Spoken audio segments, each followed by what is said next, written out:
Like many young Afghans, 13-year-old music student Sarah Habib is nervous about an agreement between the Taliban and the United States due to be signed in Doha on Saturday, which would include pulling U.S. troops out of the country after 18 years. "I'm a little concerned about my future, because if any group like the Taliban or any other groups come to the country, I would no longer have my educational freedom," the teenager said, while strumming her guitar after classes at a Kabul music academy.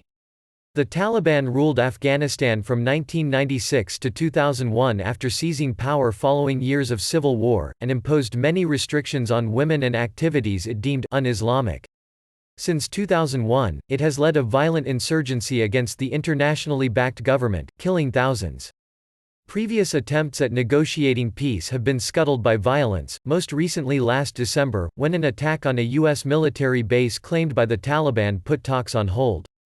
The Taliban has recently been projecting itself as more moderate, saying Islam gives women rights in areas such as business and ownership, inheritance, education, work, the choice of a husband, security and well-being. The Taliban did not immediately respond to a request for comment.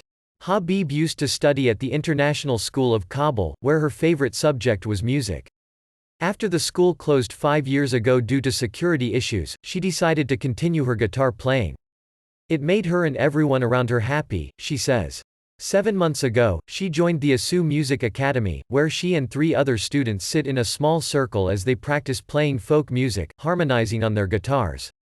Habib taps a scuffed black boot to the beat. A fellow music student at ASU said peace was a long time coming. "There are negotiations every day, and other countries decide for us. How long can we tolerate this? And that's why I'm disappointed with the country's security situation," said Mahdi Fayazi. At home, Habib is no different from many other girls her age. She enjoys singing a song from an animated Barbie movie and reading books from The Breadwinner series of children's novels set in Taliban-era Afghanistan by Canadian author Deborah Ellis. "I have lots of hopes for the future," Habib says, explaining that she doesn't have much first-hand knowledge about the Taliban, as she was born after the group's fall in 2001. Still, she is clear about how she feels. "Every group that is against women's progress and also against human rights is not acceptable for me.